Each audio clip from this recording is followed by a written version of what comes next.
Alors, mesdames et messieurs, quelques mots de conclusion. Avant de nous quitter, je tenais à remercier vivement l'ensemble des intervenants à cette conférence. Par vos contributions et vos éclairages, vous avez permis de mieux saisir les enjeux qui entourent cette notion de souveraineté alimentaire, que la situation d'ailleurs de la filière poulet de chair caractérise si bien. C'est d'ailleurs pour ça que Yves avait proposé, et j'avais répondu avec beaucoup d'enthousiasme à cette idée d'aborder la question de la souveraineté alimentaire à travers le cas poulet. J'ai pas toujours le code rural sur moi, hein, mais là je pars en terre bretonne pour un colloque juridique demain, donc je pars dans 3/4 d'heure, il ne faut pas que je tarde de trop, mais je l'ai avec moi, et effectivement, je confirme Yves, c'est de reconquérir la souveraineté alimentaire de la France. Voilà, de la France. Donc c'est dans l'article L1 du Code rural et de la pêche maritime. Il faut sauvegarder, et pour les filières les plus à risque, le poulet, reconquérir la souveraineté alimentaire. La souveraineté alimentaire, aujourd'hui, c'est ici qu'elle est évoquée. Il n'y a pas de définition à ce jour de cette notion.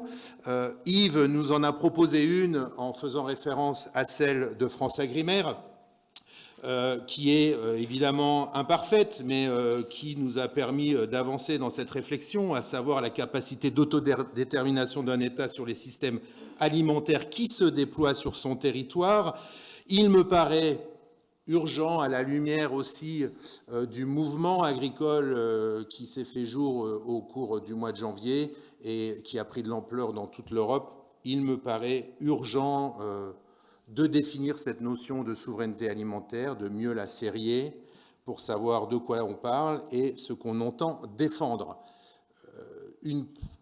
Tu ne l'as pas évoqué Yves, mais effectivement dans la première mouture du projet de loi d'orientation, de l'avant-projet de loi d'orientation agricole, il y avait une définition très ouverte, hein, qui intégrait l'ensemble des accords internationaux dans la définition de la souveraineté alimentaire. Dans la deuxième mouture de décembre, elle a disparu. Je fais le pari qu'elle va revenir dans la troisième mouture, que je n'ai pas encore à ma disposition, avec peut-être une définition plus réduite pour, j'allais dire, mieux aborder cette question. Alors, effectivement, les enjeux sont devant nous. Dylan Chevalier, mais aussi Paul l'ont dit, le leader aujourd'hui sur le marché du poulet, c'est l'importation, et c'est, on va dire, pour le leader européen d'il y a 20 ans, inacceptable. Il nous faut effectivement reconquérir ce marché.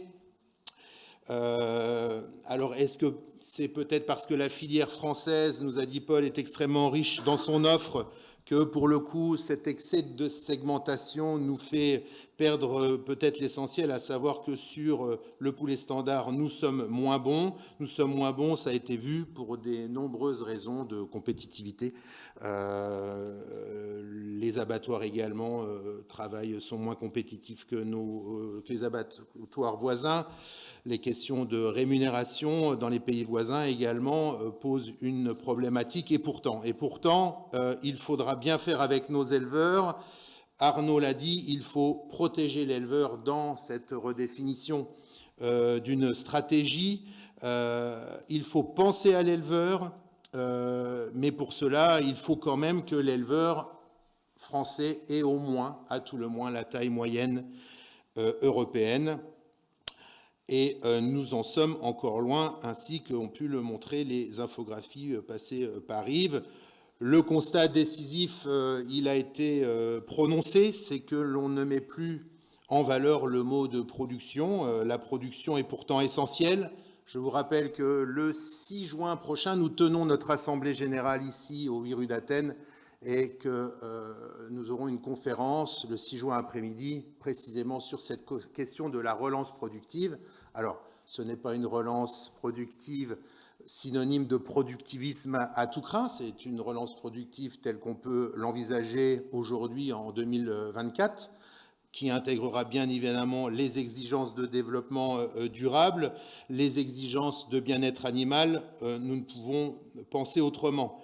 C'est pour ça que quand Aurélie Catalo nous dit que, effectivement, il faut envisager, et on se rejoint avec l'IDRI, il faut envisager une augmentation de notre production sur le sol français, une évaluation de plus 18%, nous dit-elle, 300 à 400 poulaillers, 9 nouveaux abattoirs, c'est un signe positif.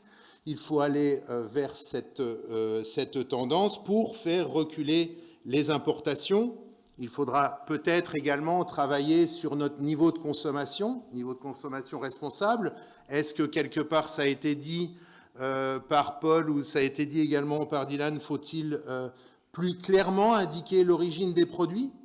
Si les produits sont clairement identifiés comme étant français ou d'origine étrangère, peut-être que le consommateur français va recentrer ses achats sur l'origine France, quitte éventuellement à réduire un petit peu sa consommation, ce qui permettrait à la fois de, j'allais dire, boucler le cycle, moins d'importation et plus de consommation française. Les défis sont importants pour la filière, mais on sent qu'il y a du vent dans les voiles et il faut en profiter, j'ai tendance à dire, et pousser son avantage. Produire n'est pas un gros mot. Je crois qu'il faut en avoir, il faut l'affirmer. On a également des acteurs qui sont prêts à jouer le jeu. Michael, qui représentait Restocco, on va dire, est plutôt le bon élève de la restauration collective, hein, donc il ne représente pas l'ensemble de ce segment, qui, rappelons-le quand même, c'est bien dommage, représente 80% des importations, en tout cas 80% des poulets qui passent par la restauration collective sont des poulets importés. Ce n'est pas acceptable à la lumière également de la récente loi Egalim où on a poussé à une consommation plus nationale. Mais voilà, il y a des problématiques liées à l'inflation qui sont venues percuter des stratégies. L'inflation, effectivement, fait beaucoup de mal dans cette approche d'un poulet vertueux. Le poulet le plus vertueux, nous l'avons dit, c'est le fameux poulet Label Rouge. Malheureusement, ce poulet est cornerisé aujourd'hui. Il faut lui redonner ses lettres de noblesse.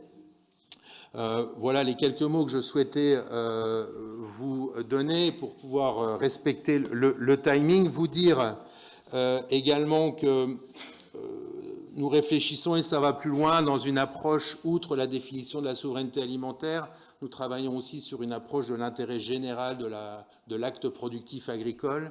Il nous paraît important aujourd'hui, dans des balances que peuvent faire les juridictions dans les intérêts en présence, de balancer entre les intérêts généraux parfois divergents. Il ne faut pas qu'à chaque approche du juge, ce soit toujours au détriment des projets agricoles. Nous l'avons encore dit, notre éleveuse en a témoigné. Le projet est déjà sitôt déposé, attaqué.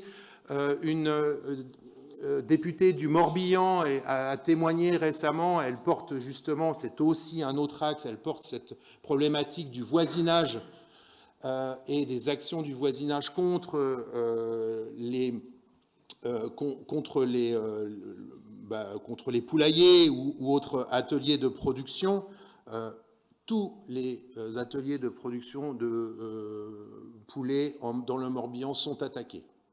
Il y a 22 projets, les 22 sont attaqués. À un moment donné, ce ne sera pas possible d'avancer comme ça si on souhaite ne serait-ce qu'évoquer l'objectif du projet présenté par Aurélie. Donc, il faut une nouvelle balance des intérêts avec peut-être effectivement un intérêt général qui permettrait, l'intérêt général agricole qui permettrait de contrebalancer d'autres intérêts généraux, à commencer par l'intérêt général environnemental. Ce n'est pas d'opposer, mais c'est que dans cette approche, il faudra peut-être décider à un moment donné que parce que nous sommes, au titre de la souveraineté alimentaire, en dépendance sur un certain nombre de productions, parce que l'abattoir voisin est en sous-effectif, eh bien, nous autorisons la création d'une installation, qu'elle soit porcine ou qu'il s'agisse d'un poulailler. Voilà les quelques observations. Merci beaucoup aux personnes à distance qui nous ont suivis tout le long de cet après-midi. Merci à vous de vous être déplacés jusqu'au 8 rue d'Athènes. Je vous invite à suivre notre actualité sur notre site Internet et notamment à suivre notre prochain agri-débat qui se tiendra le 12 mars après-midi sur le thème « One Health, une seule santé augmentée, territoriale avec les agriculteurs », un grand sujet que nous avons travaillé au sein du think tank, et il s'agira ici de restituer la note qui est actuellement sous presse et qui sera présentée par ma collègue Marie-Cécile Damave. Là encore, dans le cadre d'Une seule santé One Health, l'agriculture et les agriculteurs ont beaucoup à apporter. Voilà, je vous dis merci et à très vite dans nos locaux. À bientôt.